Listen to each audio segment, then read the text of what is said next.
Hola amigos, bienvenidos al presente módulo donde vamos a dar electricidad para no electricistas. La idea es que quienes no tienen mucha idea de lo que es la electricidad tengan algún concepto de temas básicos.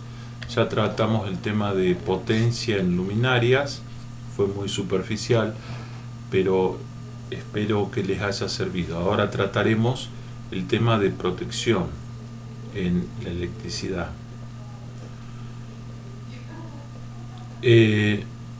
Por protección podemos tener dos puntos de vista distintos: querer proteger los equipos y las instalaciones, o podemos querer proteger a la gente, ¿sí? A las personas.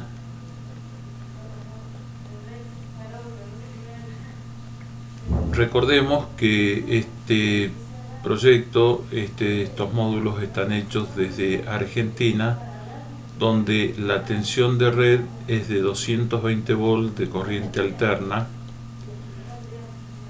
y tiene una frecuencia de 50 Hz. Lo que nos dice esto es que la tensión varía entre, en el toma corriente o en la red, digamos, este era nuestro toma corriente, varía entre uno que se llama vivo y otro que se llama referencia, entre un máximo que oscila en forma sinusoidal, cuyo valor eficaz de tensión es de 220 volts de corriente alterna. Por otro lado tenemos la patita que se llama de puesta a tierra, que hoy lo vamos a mencionar para qué sirve. Entonces empecemos un poco la historia de lo que es la protección de las instalaciones eléctricas y de la gente, cómo fue variando. Vamos a tocar entonces primero lo que sucedía antes. Nosotros desde la red de la calle bajábamos a nuestros domicilios con el vivo y el neutro, y esto iba a nuestra caja de ingreso al domicilio, donde había un par de fusibles y una llave. La llave no era térmica, sino la llave era un interruptor que dejaba pasar la corriente o no la dejaba pasar. Y eran dos fusibles, si la alimentación era monofásica, donde uno iba, como decía, al vivo y otro al neutro. Los fusibles tenían en su interior, eran cosas bastante pequeñas, del tamaño de un corcho, donde en el interior tenían un pequeño cable calibrado, o debería haber estado calibrado. Los electricistas de aquella época lo que hacían eran tomar un alambrecito de lo que es un cable multiconductor donde tiene muchos alambres de cobre, tomar uno finito y lo ponían en el fusible. Entonces, ¿eso qué hacía? ¿De qué hacía el fusible? El fusible hacía de fusible y cortaba a determinada corriente. Cuando pasaba por el fusible determinada corriente, por ejemplo 10 amperes, el fusible se quemaba. Si quería que pase más corriente sin que se queme el fusible, tenía que ponerle dos cablecitos, dos alambrecitos de cobre para que me aguante 20 amperes. ¿Cuál era el objetivo de estos fusibles? El objetivo de estos fusibles era justamente proteger las instalaciones y los equipos. ¿Por qué las instalaciones? Bueno, porque los cables, tanto los de bajada como los de distribución internos de la casa, tienen determinadas secciones, es decir, determinado grosor. Y ese grosor es el que le permite que por él pase una determinada corriente. Es decir, si tenemos un cable de 1,5 milímetros al cuadrado, Este cable va a soportar aproximadamente, dependiendo del tipo de cable, el tipo de aislación, la marca del cable, por los materiales con los que está hecho y las especificaciones del cable, supongamos que aguanta 10 amperes. Quiere decir que si yo por este cable le hago pasar 15 amperes o 20 amperes o 50 amperes, corro el riesgo de quemar el cable. No solo de quemar el cable, sino de que se me prenda fuego algún sector de la instalación. Entonces, con los fusibles que se ponían a la entrada de casa, lo que se hacía era justamente limitar la corriente que iba a pasar por mi instalación. Si comprábamos fusibles calibrados, bueno, en buena hora, porque teníamos una referencia directa del fabricante con respecto a lo que realmente aguantaba el fusible. Ahora, si hacíamos el corto con el cablecito a ojo, y podía aguantar el fusible 10 amperes, 20, 30 o no sé cuánto, poniendo en riesgo lo que es la instalación eléctrica, como les decía. Eso ha progresado, digamos, y lo que se usa en lugar de los fusibles son las llaves térmicas. Es decir, que se tiene no solo la bajada del vivo y el neutro, sino que esa bajada pasa por lo que se llama una térmica, ¿sí? Una llave térmica. Las llaves térmicas, digamos, para Argentina, que tenemos 220 volts, tienen que ser por lo menos para soportar esta tensión de 220 volts. ¿Por qué? Porque podría ser una térmica que la diferencia de tensión entre los bordes que soporta es de 110 para Estados Unidos. Es decir, para acá tiene que ser de 220 y es lo que vamos a conseguir en las casas de electricidad. No tiene sentido que se venda para algo menor. Pero sí podría ser para algo mayor. Cuanto la térmica soporta mayores voltajes y va a ser más robusta y muchas ventajas en realidad no nos va a dar, digamos, si está sobredimensionada, salvo que tengamos una sobretensión inesperada de la red de alimentación. Pero en principio, bueno, si vamos a la casa eléctrica, pedimos una térmica, ya son de 220 volts. Lo que tenemos que definir o saber es para qué corriente la queremos a la térmica, ¿sí? ¿Para qué corriente? Y esto depende de dónde la vamos a instalar a la térmica, porque no es lo mismo instalar una térmica al comienzo de la instalación nuestra que va a soportar toda la casa. A esta, por ejemplo, la llamemos térmica 1, acá supongamos que ponemos otra térmica y la llamamos térmica 2, y que de acá cuelga, por ejemplo, los aires acondicionados, el lavarropa, la heladera, mientras que acá tenemos una térmica que llamamos térmica 3, de donde vamos a tener todas las luces de la casa,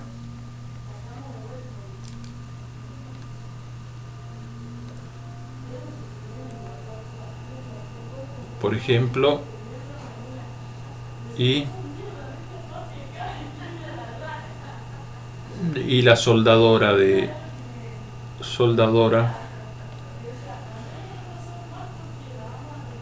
metal, ¿no? Entonces, digamos, si ven acá, digamos, la térmica 1 es la principal y de ella cuelgan la 2 y la 3, mientras que la 2, por ejemplo, no va a depender de lo que está colgando de la 3, mientras que de la 3 tampoco va a depender lo que cuelga de la 2. Entonces, lo que hay que saber es para cada una de las térmicas qué consumo va a tener. Acá también podríamos tener a su vez otra térmica que vamos a llamar 4, y así sucesivamente. Térmica 5, térmica 6. Estas térmicas están en los tableros, ¿sí? Térmica 7 y térmica 8. Entonces la térmica 4 es independiente de la 5, pero la 2 no, la 2 depende del consumo de la 4, de la 5 y de la 6, de los aires, de lavarropa y de la heladera. Entonces cuando nosotros vamos a comprar una térmica tenemos que saber qué es lo que tiene que aguantar la térmica, ¿sí? El consumo de una casa tipo con una heladera, un aire acondicionado, un lavarropa y luces, 10 luces de 10 vatios, algún televisor también, podríamos estar hablando de que un consumo de 60 amperes sobra para la térmica 1. ¿Qué es lo que tenemos que hacer? Tratar de que nuestra térmica sea lo más cercana al consumo que vamos a tener. De esa forma vamos a proteger las instalaciones y los equipos, ¿sí? Los cables que dependen de esta térmica 1 tienen que ser lo suficientemente gruesos como para que si hay un cortocircuito debajo de esa térmica sean capaces de aguantar hasta que la térmica reaccione y salte. El objetivo de las llaves térmicas es proteger entonces instalaciones y equipos. Si esta térmica es de 60 amperes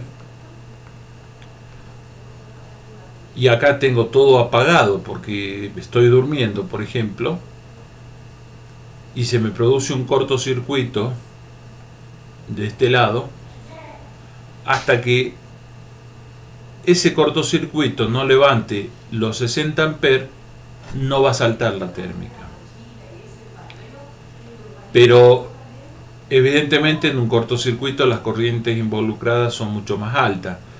Lo que tenemos que hacer entonces es que los cables que dependen de esa térmica y van hasta la otra térmica sean de grosor suficiente como para aguantar esos 60 amperes.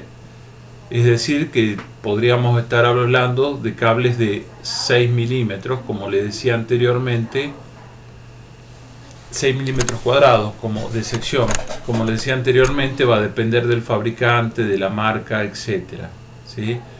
Ahora, es importante tener ajustado esa térmica y esa instalación a los valores que me aguanta la instalación. Si yo le pongo una térmica de 100 amperes acá y cargo toda la instalación con 80 amperes, la térmica no va a saltar, no va a proteger nada, mientras que mi instalación se me puede quemar si es para 60 amperes la instalación.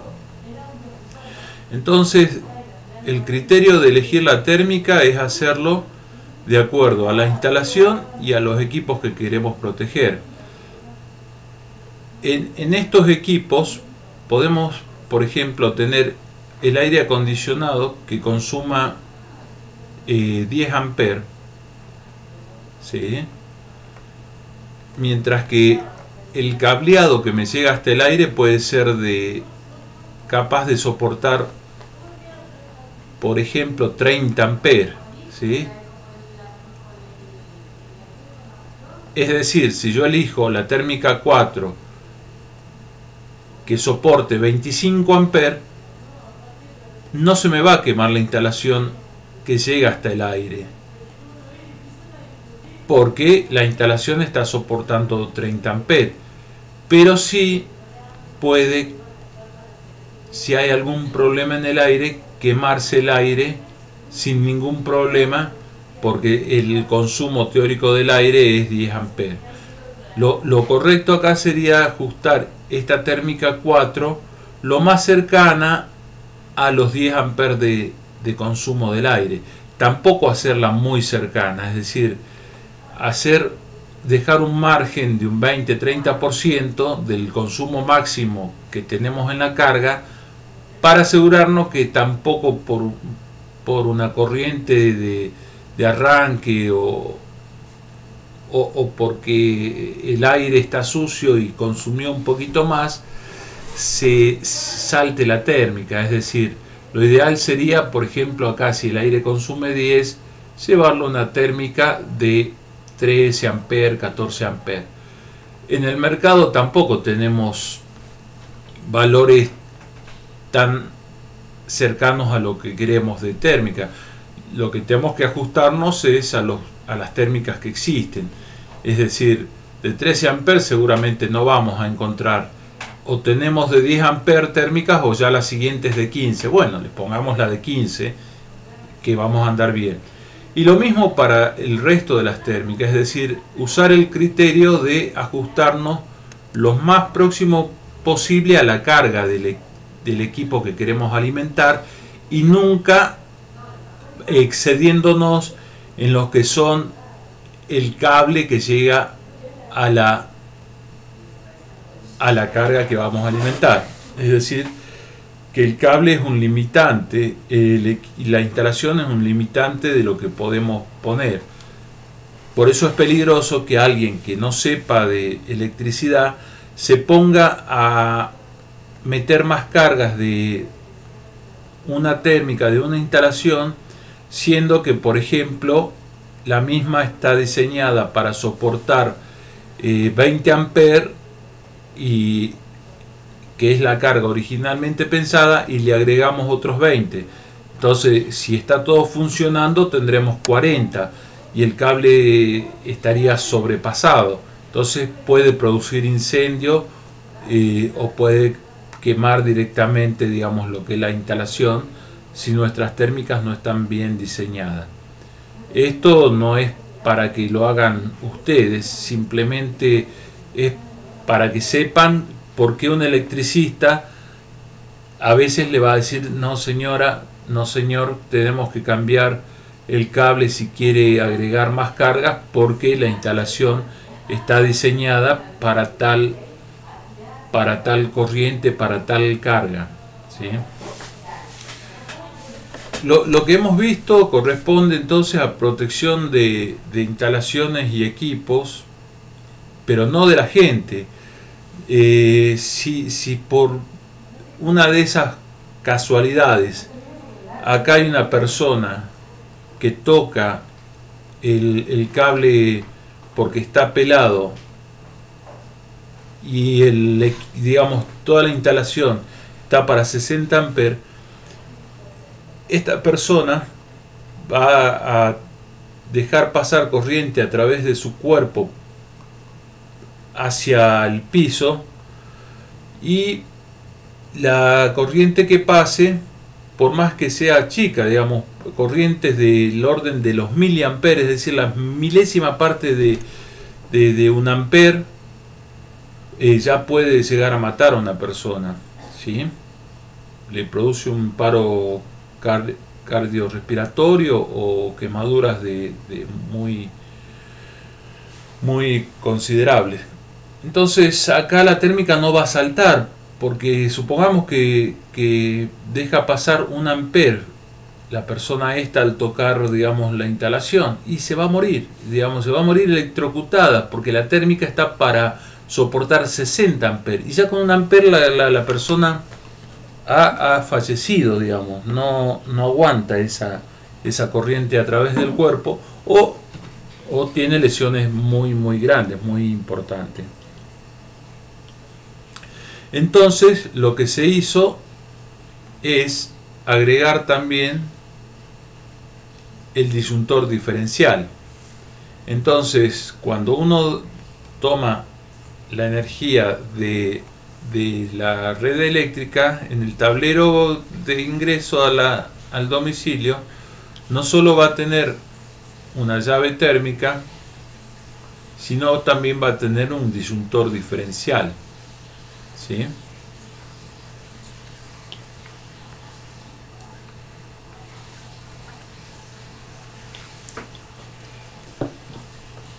Un disyuntor diferencial.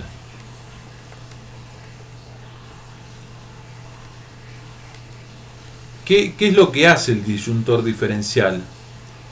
Bueno, el disyuntor diferencial lo veamos como una caja negra que cuando uno tiene el vivo, y acá sigue el, digamos, en el monofásico que tiene un vivo y un neutro,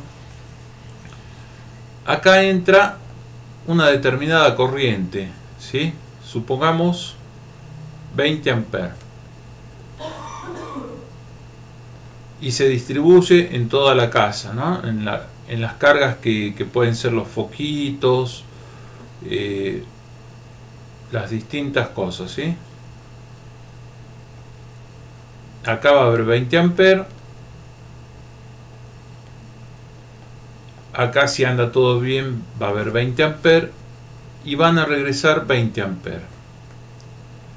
Eso es si anda todo bien. Ahora, si hay una fuga de corriente por algún lado inesperado, sea porque lo ha tocado una persona o porque un equipo está puesto a tierra, acá, digamos, estos 20 amperes que vienen acá, supongamos que sale 1 amper por acá, que es muy alto el valor. Entonces lo que sigue para acá van a ser 19 amperes, ¿sí? Entonces estos no van a ser 20, van a ser 19 y acá 19. Bueno, este dispositivo lo que hace, el disyuntor este, es censar lo que entra contra lo que sale. Si hay una diferencia de acuerdo al tipo de disyuntor de 30 miliamperes o de 300 miliamperes, es decir, estamos hablando de valores, en este caso la tercera parte de un amper, muy chiquitos, y en este caso un treintavo de amper, es decir, con corrientes muy chiquitas de fugas que se produzcan en la instalación, lo que hace esto es, en cuestiones de milisegundos, es levantar, digamos, la conexión, evitando que circule corriente para allá. Salta el disyuntor.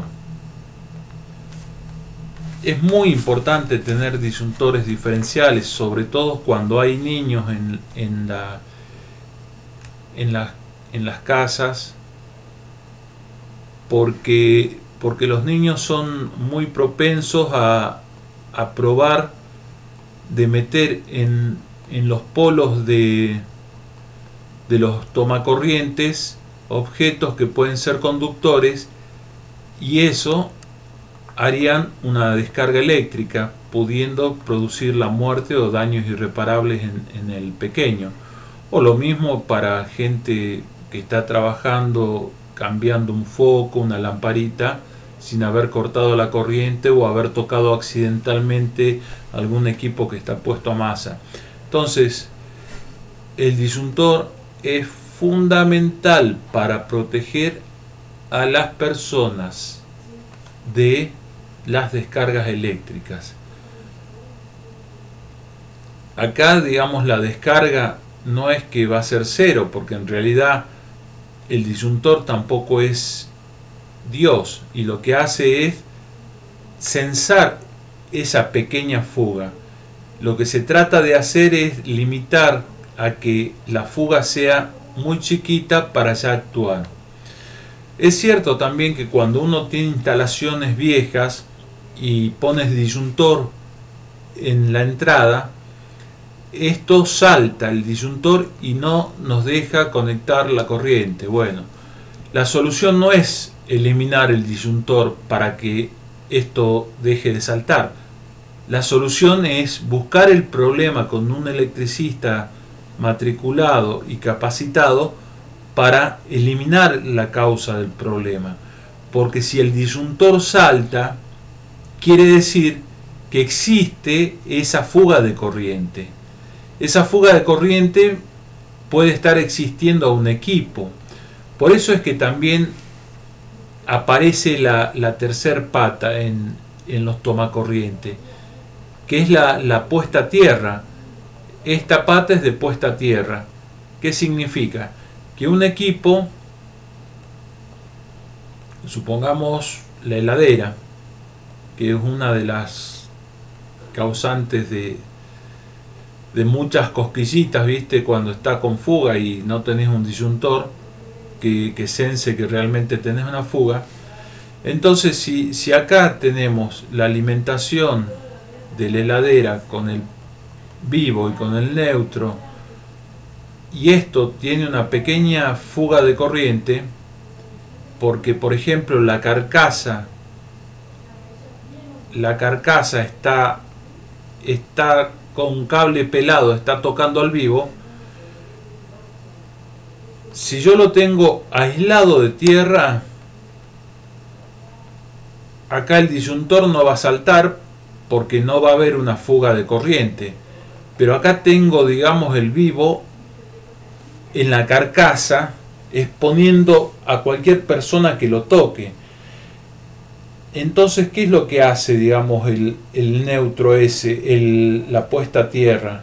La tierra, ese cablecito, lo que hace es agregar un conductor más que le permitiría la fuga de la carcasa hacia tierra. Pero uno dice, bueno, si le permite la fuga, lo que va a hacer es hacerme saltar el disyuntor y no voy a poder, digamos, conectar la heladera.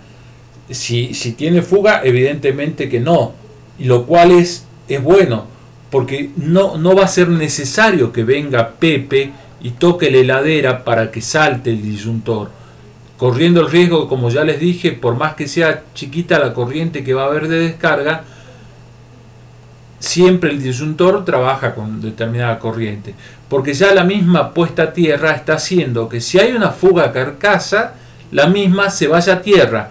Entonces lo que entra por el vivo no va a ser igual que lo que sale por el neutro, y ahí mi disyuntor me va a saltar. ¿Sí? Bueno, protegiendo a las personas. Si el equipo está puesto si hay una fuga de un equipo y uno desconecta el equipo del toma corriente, ahí cuando vuelve a conectar el disyuntor deja de saltar. Entonces lo que una forma de detectar cuál es el problema, en qué equipo está la pérdida, es primero, digamos, si tenemos problema de que nos salte el disyuntor, es desconectar todos los equipos que tenemos a la red. Es decir, apagamos todas las luces,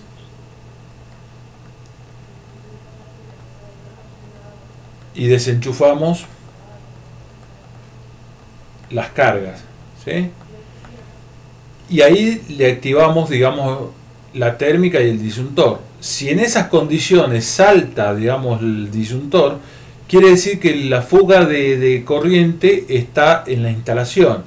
Si no salta, lo que hay que ir haciendo es dándole la carga de a poco y sabiendo qué carga le estamos dando. Entonces vamos, desenchufamos todo, apagamos todas las luces y todos los equipos, y no saltó el disyuntor. Bueno, entonces prendemos las luces de a uno. Si ahí pasó la prueba que todas quedan encendidas, bueno, vamos enchufando las distintas cargas, la heladera, el televisor, el lavarropa, hasta que salta. Cuando salta, el equipo que lo hace saltar al disyuntor es el que está en fuga, ¿sí? Entonces sacamos ese equipo y lo mandamos a reparar. Eso es sencillo, no hay que tocar el equipo, con solamente el cable se puede enchufar. Si no se siente uno en condiciones de hacerlo, lo que tiene que hacer es que lo haga una persona capacitada. Entonces, en el tablero de ingreso de nuestra red eléctrica es importante tener también lo que son las puestas a tierra. ¿Por qué son importantes las puestas a tierra? No solo en el tablero, sino en toda la casa, con los tomas corrientes, las puestas a tierra. Por lo que hablamos antes, digamos, que cualquier equipo que tenga fuga de corriente lo va a poder evidenciar tan pronto como lo enchufamos al tomacorriente. Si acá no tuviéramos una buena puesta a tierra de nuestro equipo, probablemente, digamos, no sucede que salta el disyuntor cuando enchufamos el equipo, a pesar de que está con pérdida la carcasa, por ejemplo, y corre el riesgo de ser uno quien hace la puesta a tierra, una persona, un ser humano, cuando va y lo toca el equipo. De todas maneras, digamos, las corrientes, teniendo un disyuntor, las corrientes que soportaría esa persona cuando, digamos, se produce, digamos, la falla y es el conductor hacia tierra, deberían ser bastante chicas. Ahora, lo que hay que tener en cuenta es que corrientes muy pequeñas pueden producir la muerte. Corrientes muy pequeñas pueden producir las muertes. Eso es porque depende de dónde pasan. Si la corriente pasa por el corazón, se puede producir la fibrilación del corazón y ahí es donde se muere la persona o recibe, digamos, quemaduras graves. Si pasa por acá, por ejemplo, toca el corazón, puede producir la muerte.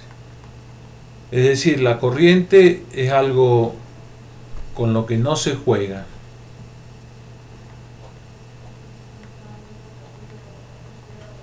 No hay que tenerle miedo, sino hay que tenerle respeto. Y hay que ser consciente de que, a pesar de que no vemos si un cable tiene corriente o no, la misma puede estar presente y que si lo tocamos vamos a quedar pegados. Hay que dejarle las tareas de instalaciones eléctricas a quienes saben hacerlas y a quienes están certificados para hacerlas. Espero que este módulo les haya servido y que lo hayan disfrutado. Muchas gracias. Hasta luego.